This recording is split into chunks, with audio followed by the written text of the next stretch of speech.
So the torture continues here.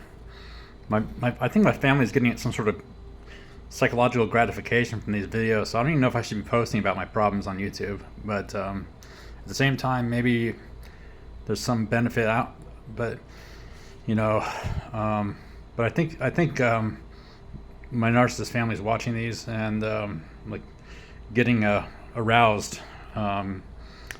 Getting a dopamine spike when they see me suffering because they are sadists. So both my parents are sadists, and my brother too. So not like in a sexual way, just like in a general way. Like they just enjoy suffering of others.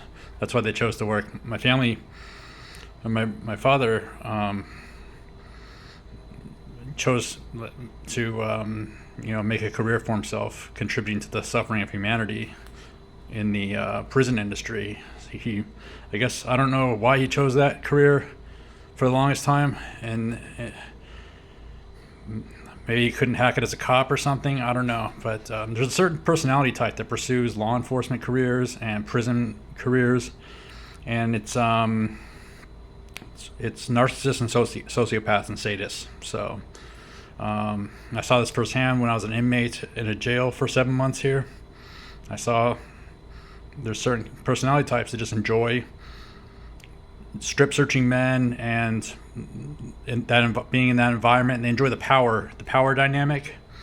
And it's one thing if you enjoy that, like in the bedroom or something, with a partner, I understand. But like in your day-to-day life, treating people as cattle and stuff, it's sadism and sociopathy and narcissism, and it's disgusting. It's a huge mental illness. It's caused by child abuse. It's caused by abused children.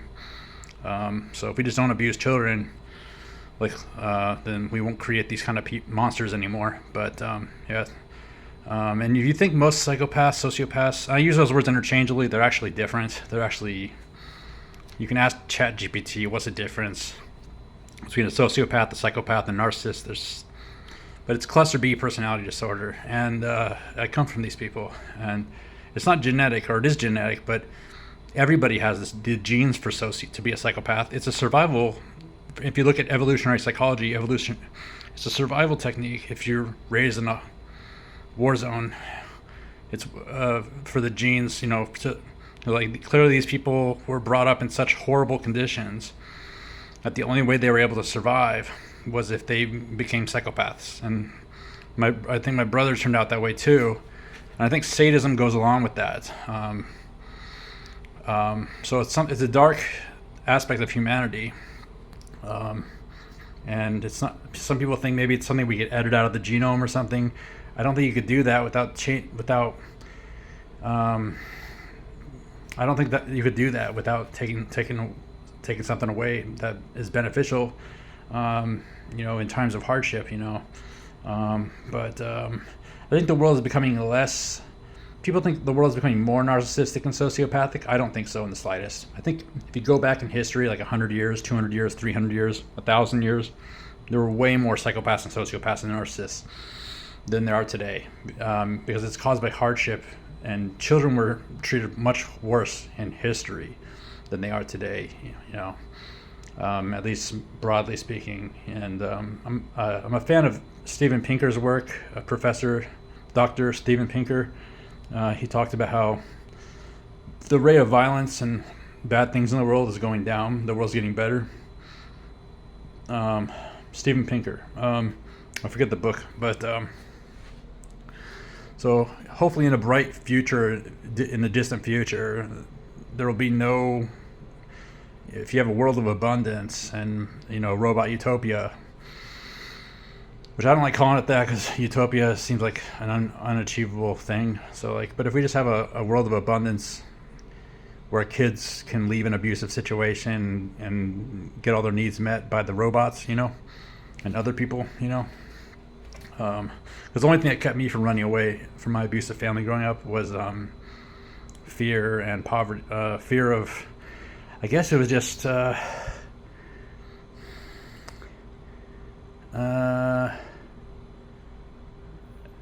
isolation and then fear. Yeah.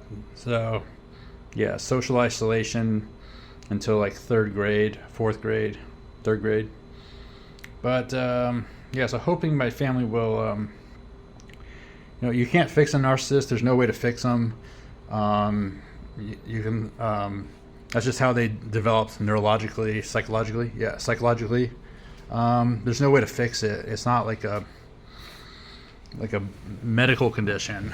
We like to use medical framework to look at these things. It's not really a medical condition. Kind of like Asperger's. Some aspects of Asperger's are not a medical condition. Like you wouldn't say Elon Musk has a medical condition, with his mind. That's just, he's a genius. And but if he didn't have Asperger's, he probably wouldn't be a genius, So there's trade-offs and stuff. What was the point? Although I think my Asperger's syndrome is Asperger's tendencies. I think that a lot of that is neuroinflammation, which I can solve, like the social awkwardness and stuff. But let's see. Yes, I'm being tortured here, and I think they're enjoying it. But my drinking water just ran out. I just ate the last of my food. I just spent the last of my cash. I walked to the subway, and I'm exhausted from that walk. I can't be walking. I'm too heavy to be putting that kind of pressure on my joints while I'm inflamed. If I lost like 100 pounds and turned off the inflammation in my body, I could walk much more easily and with less damage. But I think it feels like when I'm walking, I'm damaging my joints. So yes, I can't be walking. There's this misunderstanding people have. Like someone thought butter is like makes you fat. Like on my last video, I talked about butter. Butter's a health food. It makes you lose weight. If you don't know that, you don't understand nutrition. You have no business talking to me about nutrition. I'm an expert in nutrition. I studied nutrition and experimented on myself. So I was morbidly obese, 300 pounds as a teenager and young man, and then I fixed it with ketogenic diet, carnivore diet, ketogenic diet. Before that was popular, I was like on the bleeding edge. I've always been on the bleeding edge. Like I've always seen trends like health and different areas, technology, way before everybody else became mainstream. I think keto is mainstream now, carnivore. So the fact you don't know that butter is a health food that makes you lose weight tells me you still think calories have something to do with health and weight loss. Yeah, calories have nothing to do with weight loss. I used to eat 10,000 calories of steak every day, and I lost like 10 pounds a week doing that, 10 pounds a month eating 10,000 calories a day. So calories have nothing, and fat doesn't make you fat. It actually, your body needs fat when you're running on ketones. Your brain's made out of fat. It's a fuel source for your cells. After you deplete glycogen, you go into ketosis. So if you don't understand the science of that, you're just ignorant. And yeah, I guess people think the starvation diets don't work. You can read the Bulletproof Diet by Dave Asprey. It explains a lot of this stuff. That's a diet book from like 15 years ago or something. What was I saying? Yeah, healthy food makes you lose weight. Like being fat is just it's not because you're inflamed and your metabolism isn't working right because you're eating the wrong food. But you can also get fat just from being exposed to mold toxins that cause sugar cravings, and you eat more sugar. It's caused by sugar, insulin. You got to look at how the cells store fat, what causes the cells to store fat. It's quite elaborate, but this isn't new science. I think this has been understood in certain circles for 20 years. So in the biohacking community, it's been well understood. But I guess there's probably still doctors out there that are telling their patients to eat a low-fat diet and eat lots of cornflakes to lose weight. So we just live the food they were serving in jail, I couldn't believe it. I mean, if you're trying to feed people, if you're trying to increase the violence in jail, just feed people what they were feeding them, because they were feeding them food that causes brain inflammation and obesity and malnutrition.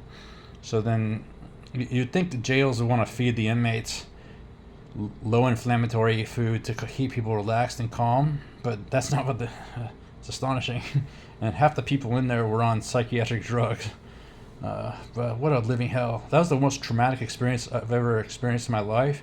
And keep in mind, I've been destitute in 3 different foreign countries where I don't speak the language. I was forced to drink the tap water in a 80-year-old disgusting cockroach horrible building. Let's see. I've had some horrible experiences because of my abusive, hateful family. Um, but nothing compares to being arrested and sent to a government dungeon for being sick.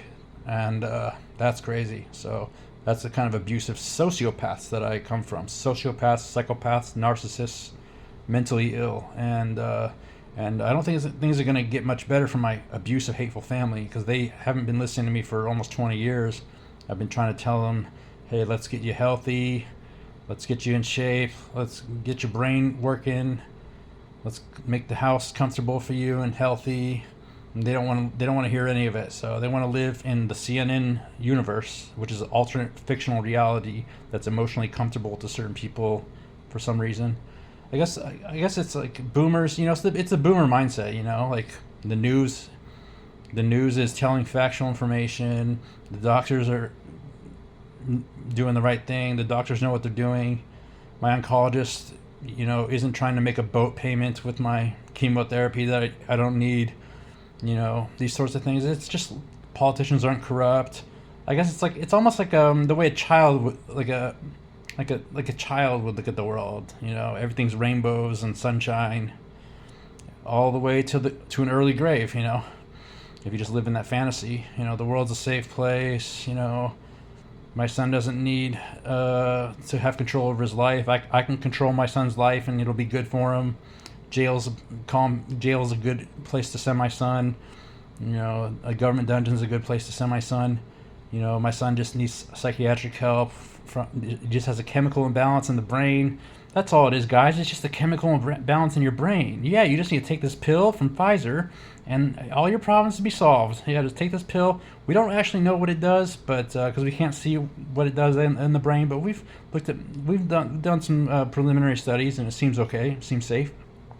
Just take this COVID jab. Just take this injection, this experimental mRNA vaccine, and it's perfectly safe. Never mind the miscarriages. Never mind the athletes getting heart disease. Don't worry about that. Don't look at the man behind the curtain. So I'm dealing with people that are literally mentally ill. My survival depends on them, and I don't know how to convince them. There's no way it's not logic. It can't use reason. It would have been super reasonable to just let me get my degree in IT and work in corporate America for the last 20 years. Think how much money I'd be worth now. I'd be a millionaire many times over for sure. I know if I had a son, I'd want my son to be a millionaire.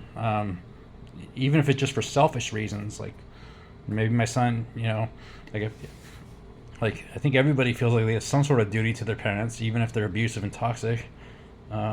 Just if anything, like Elon Musk has a narcissist father, a psychopath, narcissist, abusive father, and he still, pays his mortgage and stuff, just because, it's the right thing to do. At least in some, it might be the wrong thing to do actually, but yeah, it's just crazy. But, when someone does something for you, you feel like you owe them something, That's just part of being a human. So I just felt like I did all these things for my family growing up. I dropped out of 7th grade for them to get the cost down. They couldn't afford shoes and clothes and stuff, so I just couldn't fit in school. Being the poor kid didn't work for me, so I had to drop out for my family. And then same in high school. I just couldn't be the poorest kid in the class by an order of magnitude, because I went to a high school with a bunch of rich kids, and they weren't really actually rich. They were just middle class, and but it felt like they were rich because of how poor I was. And but let's see. Yeah, I just felt like every job I ever did for my family was for my family. It wasn't for me. I don't have an intrinsic interest in, airport security or any of the 50 other jobs I tried out for them. I was just, they would kept presenting me with new jobs I need to try out for them. My mother would literally email me a job and tell me, apply for this job. And I'd be like, okay, I'm doing that for you. Because, you're my mother and I depend on you for as a safety net, and for my support when things get tough. There was years where I didn't ask my family for a damn thing. And instead I use credit cards. I would just live on credit cards. So I lived on credit cards all through my 20s, for a large part of my 20s. I basically, there was how much money I made in all the different unstable odd jobs I tried out for my family, and then there was like, and that covered, varying degrees of my cost of survival. But I could never afford like I'll just give you an example. I've had this obsession with video games my whole life. I haven't been able to afford a video game console or a home theater. Like I've never owned a TV except once I bought a TV. I never owned anything, and I realized that it's because I'm just been not working enough because of just chronic illness, disability, and then my family just didn't give me shit. Like I never, in my family home growing up, I never had a TV in my bedroom. All my friends had TVs in their bedroom with Xbox and stuff. I never had any of that. Not because I didn't want that stuff. It just didn't see how to get it. My family wouldn't let me get it. And minimum wage doesn't pay enough when when you have to pay for all your own food. So I've had a food problem my whole life. My whole damn life I've had a food problem. The food in the home was never edible to me as far back as I can remember as a child. I couldn't eat anything the family that my mother made. I couldn't eat anything my father made. Neither of them ever cooked for me or anything. It seemed like I just grew up on breakfast cereal because that was easy. There was always cornflakes, which we know now causes all kinds of health problems. It's not food. You shouldn't be eating that. And so there's a problem with food, and then just a lot of problems. So I finally figured all these issues out, and I come to these people and I'm like, hey, the way you've been living all your life is wrong, and it's giving you heart disease and cancer. Stop getting COVID jabs. What are you doing? I think my mother had like 6 COVID jabs, and she probably wants to get more. Like, you're crazy. You're committing suicide. So, stop spraying glyphosate Roundup all around the house. Like, that's fucking poison. Why would you have that in your house? Glyphosate, really? Roundup weed killer? Like, why would you have that in your? That's poison. So people just live like animals, live like just crazy, and I think a lot of people live this way, especially like rednecks and just people with no education.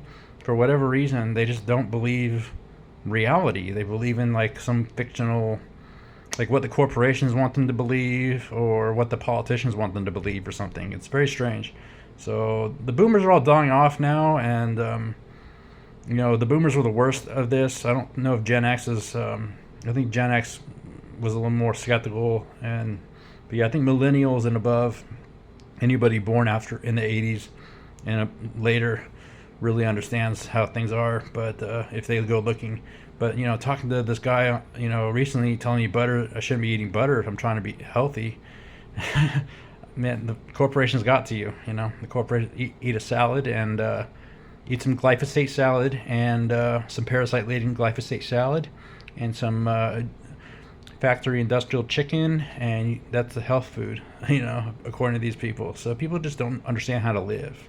So I think might be part of my purpose on Earth is just to fucking share, just to educate people on how to live, because people just don't know how to live, and they're giving themselves horrible health conditions. Like, look what I didn't give myself all these conditions. I know how to live. I just don't know how to live with what I've been given, which is nothing, so less than nothing by my family, less than nothing. I mean, basically from my family, I got a 7th grade education and a junky used car with a broken oil pan and blown suspension. And what else did I get from my family? Some physical injuries and some chronic illness and some malnutrition and some chronic disease, and just not a whole lot from my family. Yes, and so the abuse continues. I'm dependent on them, and the games continue. I'll finish with the letter in the next video. But yeah, I'm just hoping I can just reach past that mental illness and just get to a real human. But there's no human in there, so I keep re-traumatizing myself, thinking I'm talking to a human. You're talking to a robot when you talk to a sociopath, a narcissist, psychopath. You're talking to a fucking machine. You're literally not talking to a human being. It looks like a human being. You can take a blood test and do a DNA test and see that it has human genes. But you gotta understand, there's an empathy component of the mind and certain aspects of the mind that never developed because they got abused as children, so they just don't have that component in their mind. They just, like, and people like this exist, obviously, because, how do people become serial killers? It's the same exact thing. And most of these cluster Bs are not locked up. They're not, because they know there's something wrong with them, and they know they don't want to go to prison. So when CCTV became widespread, when security cameras became widespread, people started getting caught because they grew up without being surveilled. So we're moving to a surveillance society where psychopaths are going to be discovered more and more. But like, you can go on YouTube and type in, I don't remember, maybe I don't know, but you can see people doing psychopathic things that they think no one's watching, like torturing animals and stuff. You can see people doing that. They don't think anyone's watching. They think they're going to get away with it, but it was captured on camera, And so these fucking people, these horrible, horrible human beings, are being discovered and called out more with social media, with surveillance, which I'm anti-surveillance. I don't think we should be surveilling everybody, but at the same time, there's a benefit. You get to identify these fucking psychos. And so what was my point?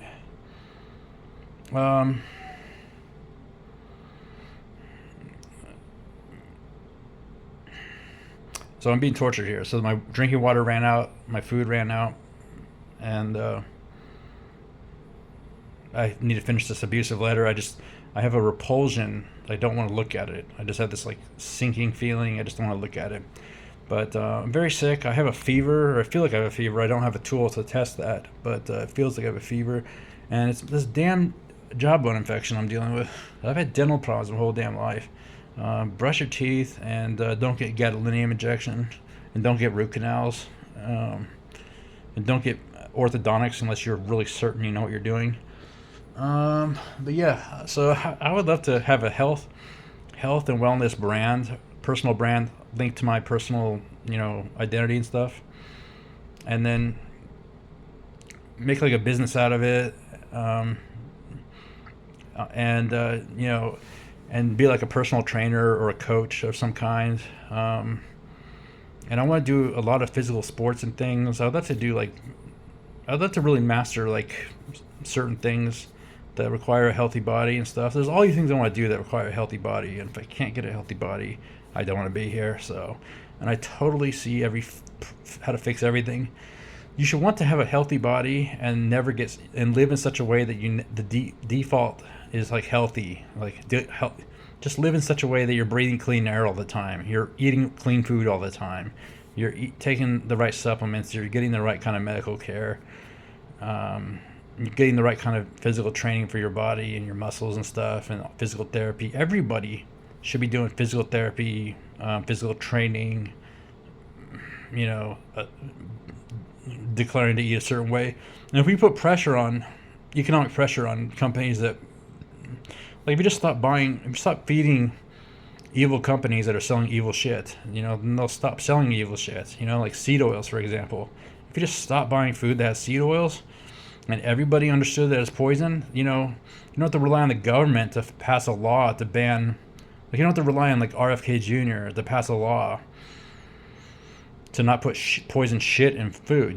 If you just spread the awareness, eventually, people will stop giving money to these companies and they'll die, which is what capitalism is all about.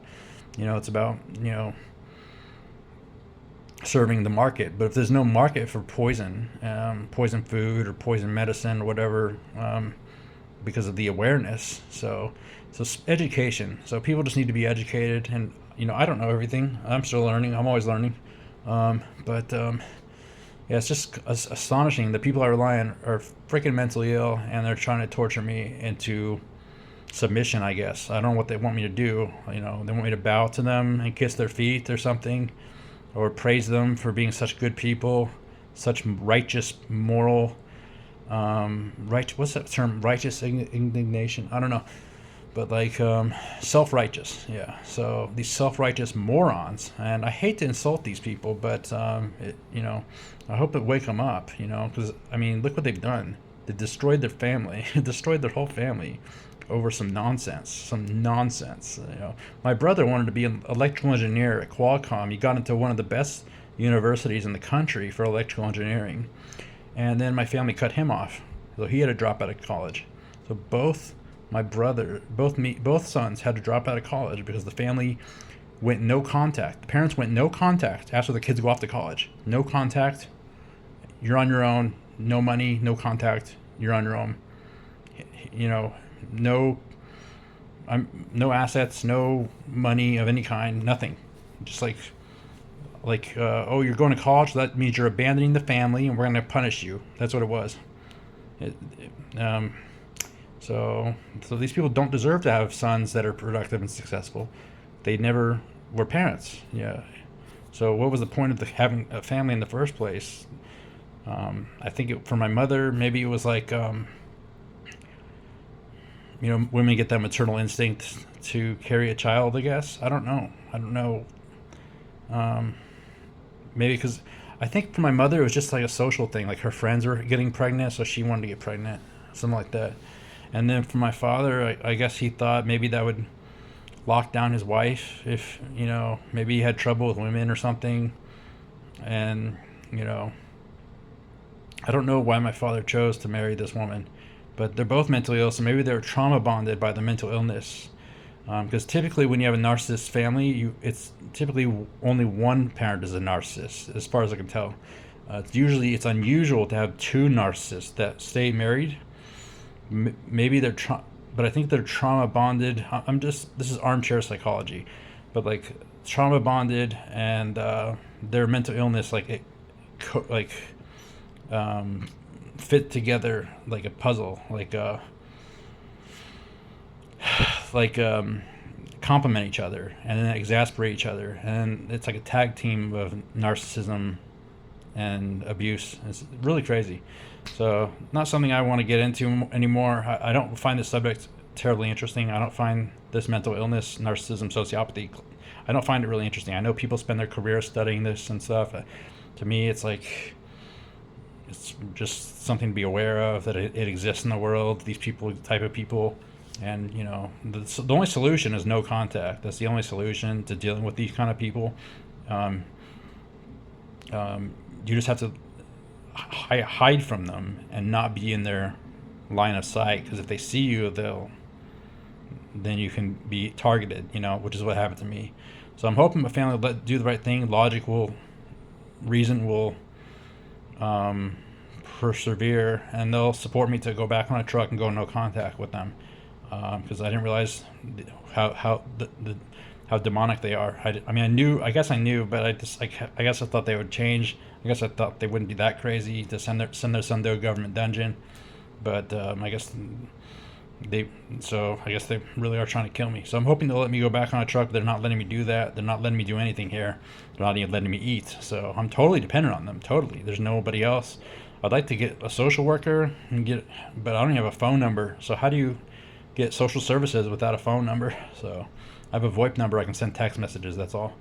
And then let's see. I don't have internet. I don't have a phone number. So they're trying to isolate me. So I'm going to keep posting these videos as the abuse escalates, because it is escalating, and that's what happens. It'll keep escalating until someone dies, and it's really horrible, but this is a common pattern. They're trying to kill me or find a way to criminalize me somehow or get rid of me permanently, and but in a way that scars me. They don't want me. I can't be allowed to be healthy. I can't be allowed to do what I want with my life and pursue a future that works for me. It's got to be what they allow. That's part of the power dynamic that they get a thrill from, a sick thrill. So it's a silly game, and I'm just really tired of this. 30 years with these people, 39 years with these monsters, and I made some huge mistakes. I should have asked the McHenrys if they would take me in as their son. I should have asked the Karamatis if they would take me in as their son. Maybe even going back younger, maybe there was other people, but I should have told some teachers what was going on. But they were always careful to make the abuse subtle and plausible deniability. So they're very intelligent. If you think about how much intelligence goes into this kind of abuse, if they just put that intelligence to something productive, Matt, they could have done anything with their careers, you know. But people spend their time and intelligence on what they enjoy, and some people enjoy torturing other people and making them codependent and dependent and stuff. So it's very strange, and I just don't want anything to do with the I don't want anything to do with them, and it sucks that I rely on them for my water, for my food, for my housing. That's not what I chose. I chose to be healthy, and then I got poisoned. I told them as soon as I got poisoned, hey, this is going to be a problem for everybody in the family. I just told you I got poisoned. Let's figure this out. And instead of letting me figure it out, I was starved in Colombia in a Airbnb for 6 months, overstayed my visa, just to be nasty. So they can give me the access to the financial tools I need, the financial resources I need to equip myself to go be a professional trucker, but I'm not going to be a homeless trucker. That doesn't work. I've tried homeless trucking, poverty trucking, disabled trucking. I tried that at 3 different trucking companies for many years and made less than negative money. I made negative money trying to survive while disabled, homeless, etc. So if they want me to go do professional trucking where you're working for money instead of working to feed yourself and stay off the street, that's a different way of trucking, and I see how to do that now. But it does require equipment and medical care as well, and just a lot of odds and ends, and because you got to recreate a life but in a truck, and it's very complicated to do that, a healthy lifestyle. So, but I see how to do it. I mean, I never had a TV in my truck. Most truckers who live in their truck, they have a TV, they have a CB radio, they have like different tools and stuff to make trucking comfortable and easy. And I was always just doing things like shoestring, half-ass, just working enough to feed myself, laying around sick in a truck, and that's just not the way to do trucking. So I even tried training, becoming a trainer, because I couldn't drive the truck, so I had someone else drive my truck for me. It's just so crazy.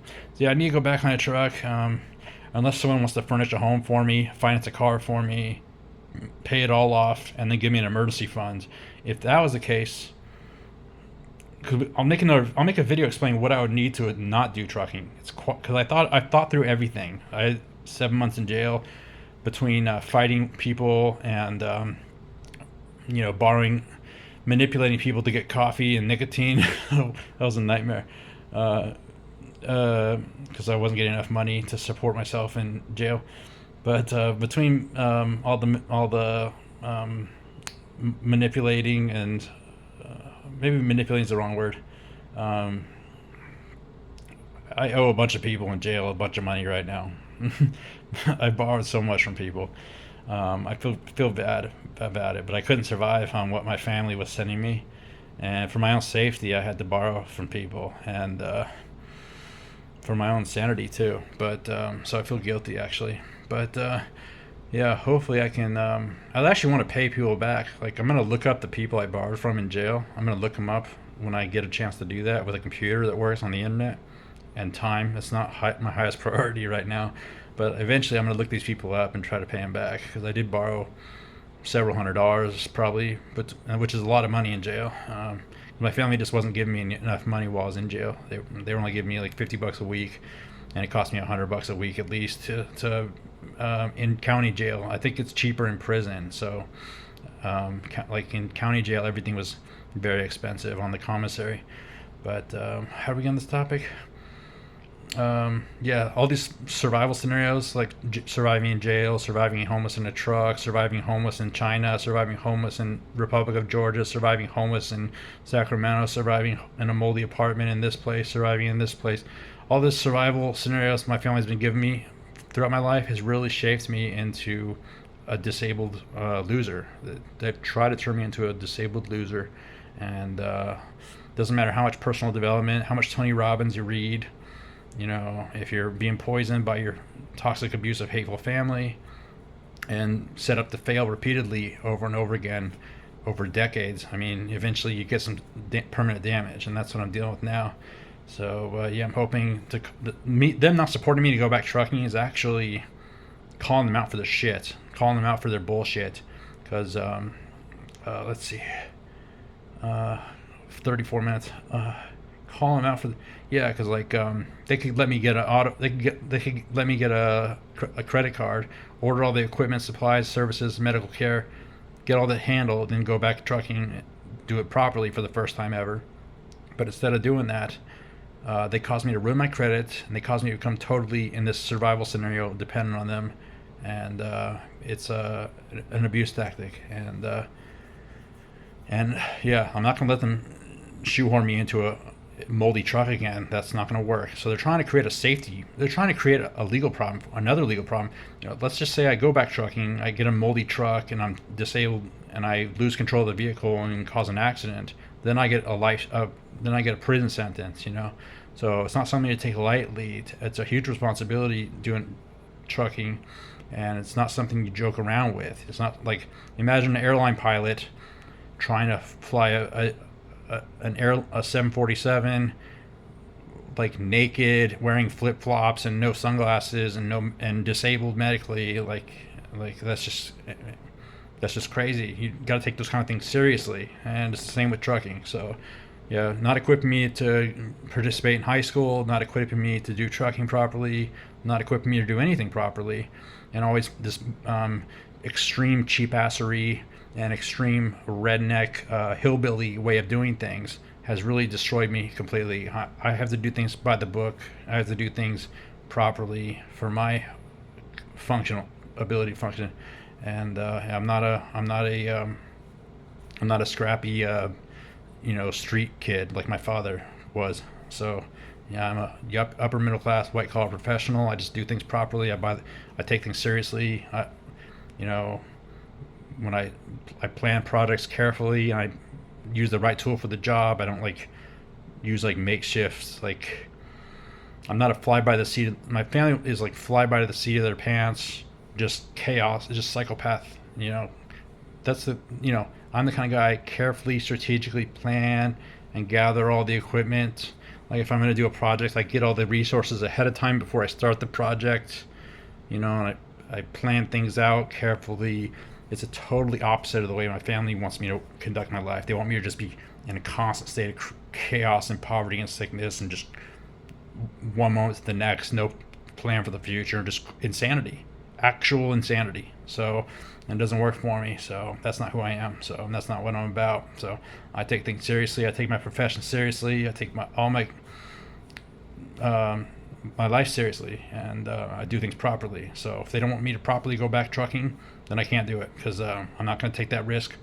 I'm not going to lose control of an 80,000 pound vehicle and go to prison for 30 years for killing a family or something. So I'm not going to do that. So if they don't want me to get the medical care and get healthy and get my license back, and then get equipped to live in a truck long term, 8 weeks in a truck, a week in a hotel, 8 weeks in a truck, a week in a hotel, and repeat that over and over again without luggage and stuff, sorry, it's not going to happen. Got to have luggage. Yeah, I don't haul my things around in trash bags. That's not who I am. That's who my family is. Those are the kind of people that haul their stuff around in trash bags, limp around with no teeth. That's not me. I have teeth. Yeah, I face the world as my best self. That's who I am. That's how I get the results I want in my life. I'm not a fucking street person. So fuck these people, and hopefully they'll fucking do the right thing, because it is infuriating how much of my life I've donated to them, trying all this nonsense out for them, homeless in a truck and all this nonsense. But I can operate a commercial vehicle, and once I'm equipped to do that, and that would be the smartest move at this point, because unless they want to furnish a home for me and set me up to be a college student and live healthy and functional as the yuppie in my city, but they're not going to do that. So